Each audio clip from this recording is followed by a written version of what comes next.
the Honorable Ken Blackwell would do the introduction for Bishop Jackson. Come on.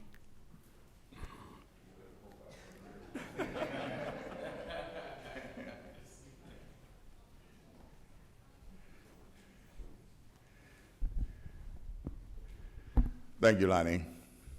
It is my pleasure to introduce as our kickoff speaker this morning and for today's activities, Bishop E.W. Jackson. Bishop Jackson doesn't wear it on his sleeve, but not only is he a man of faith, he is a man of service to this nation. He is a Marine. He is a political activist. He is a man, most importantly, of the book, the Bible.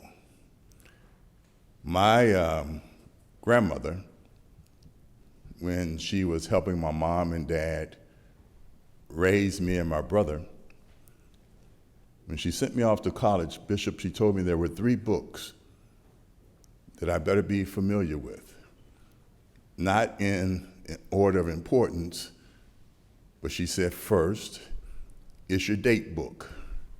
It tells how you spend your time and with whom you spend it. The second is your checkbook. No matter how meager or abundant your resources, it really does reflect the priorities in your life.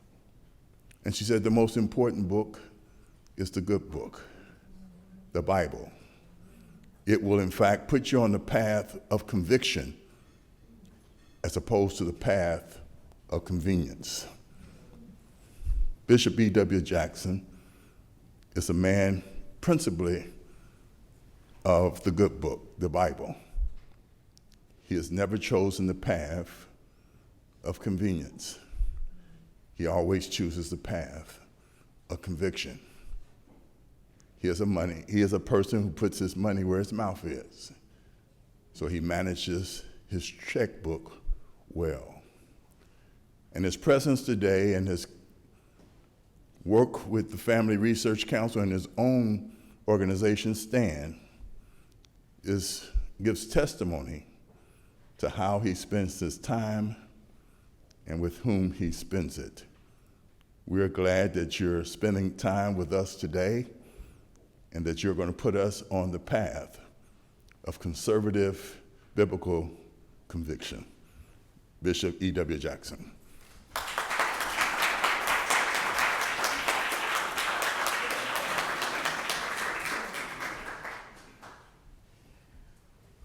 Well, first of all, every time I'm introduced and people, when they introduce you, they say glowing things about you. I almost feel like running out and hiding or saying, will somebody please find this guy they're talking about?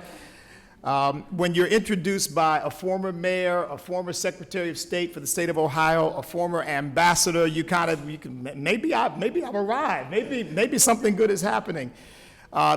Ken Blackwell is one of the people I most admire in this country because he is a man of conviction, he is a man of courage, and he is a man who knows how to get things done. I think he's participated in helping make this event happen. So thank you, Ken, for all of your service to the country, to the American people, to the black community. I think we ought to give Ken Blackwell a hand. I really do. Thank you. I mean that. Thank you. Now, if you'll forgive me, unless I missed it, we did not say the Pledge of Allegiance. And if it's okay, can we now do that as a Marine Corps veteran? That's something that's near and dear to my heart. So if we could all stand, I'd be happy to lead it. I pledge allegiance to the flag of the United States of America and to the republic for which it stands, one nation, under God, indivisible, with liberty and justice for all. Amen. Well, first of all, I'm honored to be here. I really am. I was told initially I would have 30 minutes and then 5 minutes for questions, and then it became 25 minutes and maybe 3 minutes for questions, and then it was 20, and now it's 15. And after the introduction, by the way, I want you to take note, it was the politicians who took up most of the time, not the preachers. Just so you know. But after that, I'm probably down to about 3. So I'll try to be brief in my remarks. This is a group that I don't believe needs to be inspired or motivated. The fact that you're here on a rainy Thursday morning means that you're pretty motivated and pretty inspired. So let me share with you a few thoughts that I think might be helpful as we chart our way forward. When I came in, Lonnie said to me, now they're going to be filming, and afterwards they want to talk to you about our movement. And I thought about that because that's one of the things I was going to mention. He said movement. Now, I am a pastor, and I often say to my church members, you know, we come to church and we like to say things, but there's really no meaning behind it. We just get used to saying it. You know, we read the covenant and we say it, and we read certain confessions and we say it, but it gets to a point where we're just saying stuff because this is what we're supposed to say. So the first challenge I want to put to you is, are we really a movement? Are we really a movement, or are we just a group of people?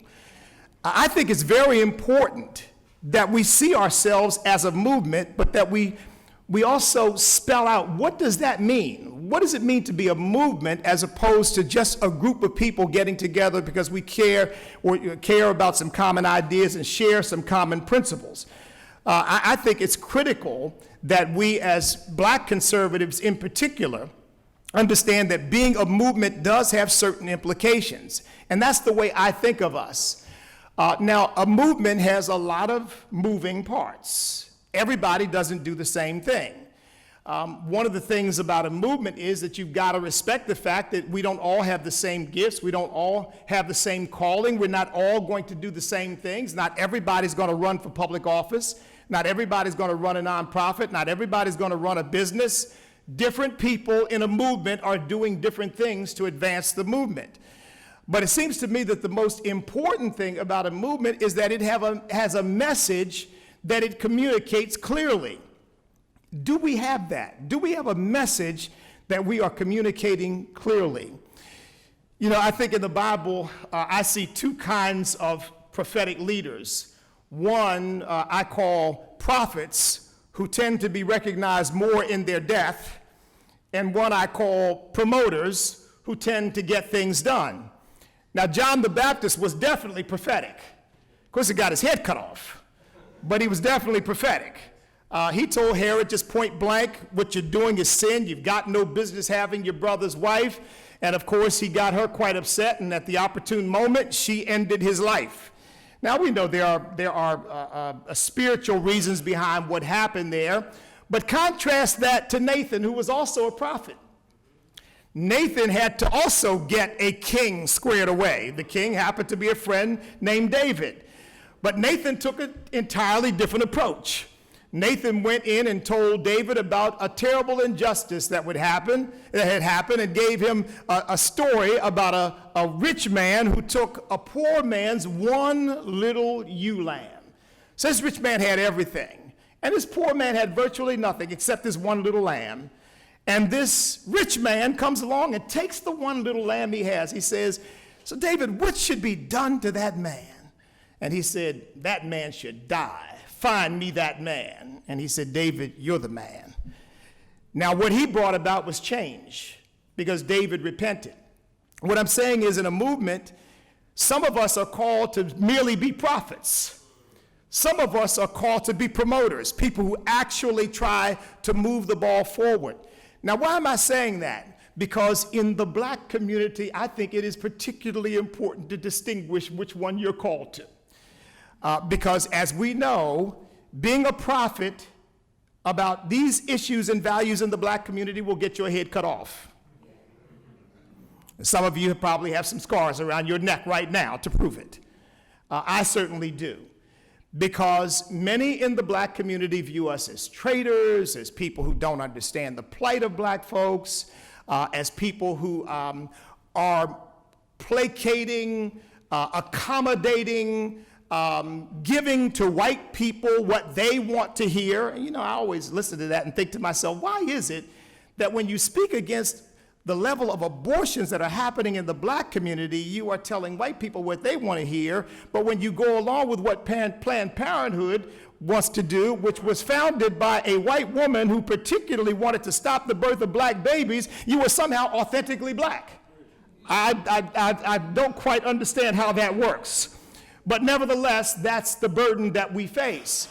And we've got to decide which way we are to be used in that. Now, I'm particularly sensitive to this because, of course, I went from being just a preacher, strictly prophetic, to running for office. And I found out, boy, those two can clash, because everything that I ever said as a preacher was used against me. And, the things that I'd said about homosexuality, and the things that I'd said about abortion, and frankly, the things that I'd said about the president, they made up some things that I never said about the president, but nevertheless, whatever I said negatively about the president was brought up to prove that I was a person who was completely out of touch with the black community. In some cases, out of touch with people in general, because things were so twisted and distorted. So I'm wrestling with this idea myself. Lord, if you've called me to run for office, how do I put together this prophetic impulse that I have to just speak the truth, and the need that I have to actually affect change, to actually move people? And the reality is that if we're going to do the latter, there are some adjustments I think we have to make. For example, I think one adjustment that we have to make if we're going to actually impact the black community is we got to be very, very careful not to seem to be attacking the president personally. Because if you seem to be attacking the president personally, I don't care how much people may agree with you in the black community, they have a visceral, emotional loyalty to him as the first black president. And if you are seen as attacking him, you become persona non grata. Just ask me, I know. Because one of the accusations made against me was that I said that the president was the Antichrist. I never said that. I never said that. I may have drawn some associations, but I never said that.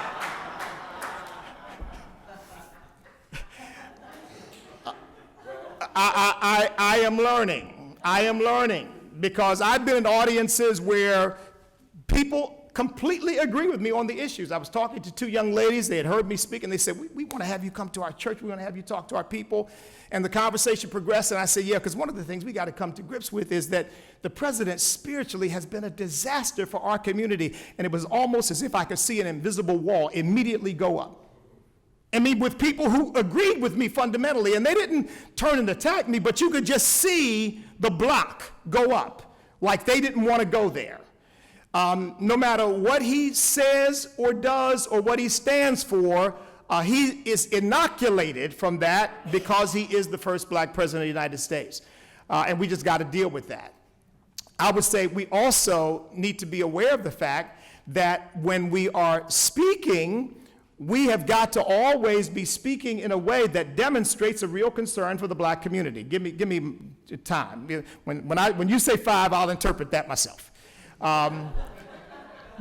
We've got to always be aware when we're speaking, as I found out, that you're also in one way or another speaking to the black community because what you say is going to be translated back to them. And what I think is most important is to transmit a sense of caring.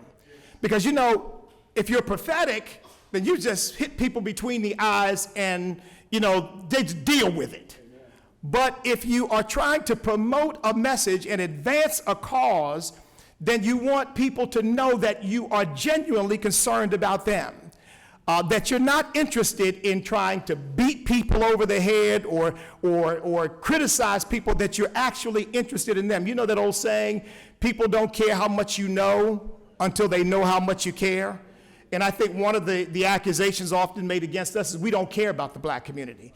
I tell people all the time, my great-grandfather was black, my great-grandmother was black, my grandfather was black, my grandmother was black, my father was black, my mother was black, my wife is black, my children are black. I care about what happens to black folks. We just have a different set of answers. And we want to see the black community come wholly into the prosperity and opportunity that this nation offers to them. That's what we're after. I think we got to be able to convey that. Okay, I'm probably running out of time, so let me just end this way. Oh, 5 minutes. Okay, I got 10, 15. Excellent. There you go. There you go. Or as we preachers like to say, coming to my close now, but I've got 3 closes. I think that the most critical strategic issue that we have working in our favor right now is marriage. Everybody knows how critically important it is to the future of the black community. Everybody understands the devastation that the breakdown of marriage and family has had on the black community. And let me tell you something, even those pastors who might never sit in this room, or wouldn't plan to at least, I just met with one of them yesterday, are profoundly concerned about the impact this issue is going to have on the black church and black Christian community. And it's already happening. Remember something, the black church is the oldest, longest, independent, black controlled, black owned, if you will, institution in America. Yes. In some ways predating even slavery.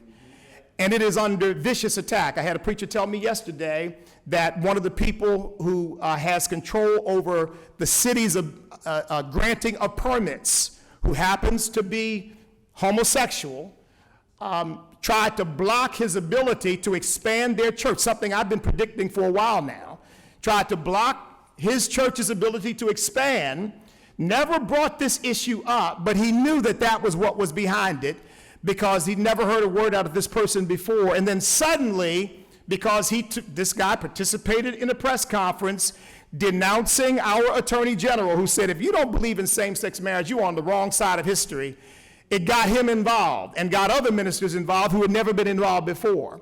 And they understand this is going to have a direct impact on their churches and on their members, because their members are going to find out that if you run a photography shop, a florist shop, a bakery, or maybe any other business where you are called upon to perform services in some sort of same-sex situation, and you refuse to do so, you may well find yourself fined or regulated out of business. Or if you're an employee and you speak the wrong thing on your job, you may well find yourself fired from that job. And these are the people who pay tithes and offerings. And preachers may not understand or want to get involved in quote-unquote politics, but you start messing with the tithes and offerings, they start to attend real quick to what's going on. And so we have a strategic opportunity. I think we've got to take the message out. We are committed to defending the independence and well-being of the black church community, because it's going to need defense.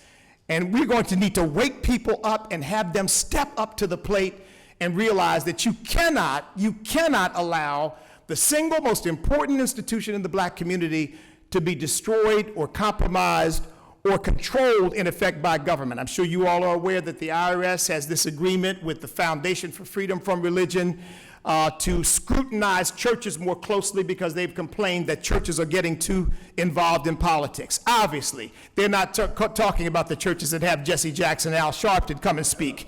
They're talking about churches like mine that would bring forth a conservative message about the issues of the day and even about candidates and what those candidates represent. Now that brings me to the actual close. We can't do what we have to do without God. We just cannot do it. It is not possible. I've traveled enough, spoken to enough people, looked at this situation from both an intellectual and an emotional and psychological perspective to know that there is a deep-seated spiritual problem, not only in the black community, but in our country. We need an awakening. We need revival. We need God to step in and do for us what we cannot do for ourselves. I'm only standing before you in love with this country and in love with you and the people of this country because of the work that God did in my life. Because before I got saved, I could have cared less what happened to anybody else but me and mine. Me, my four, no more. But the Lord changed my life and changed my heart. You mentioned service. I became a servant because of him, not because I'm some inherently good person, but because God gave me a concern about the direction of this nation. And he taught me something, that I try to convey to every black audience I see. We are not here by accident. Do you know that 25 million people left Africa in the diaspora that occurred because of the slave trade? Many of them went to South America, some to the islands, some to Europe. Do you know that only 5% came to the United States of America? About 450,000 out of 25 million. And the growth in the population of the black community occurred not because of immigration, but because of procreation. Yes, we were busy. Even in spite of slavery, we were busy. And now that all of that is being undermined. But the important thing is this: why us? Why here? Why now? I believe that God has a divine destiny for us to fulfill. I believe we were called to this nation, and not just us, but all Americans were called to this nation for a purpose. And I would say to you what I say to my own church: stop obsessing over what someone else has done to you and start obsessing over what God wants to do with you, because God has a plan for your life. If you let him carry it out, you'll fulfill his plan and destiny. God bless you. Thank you all so much.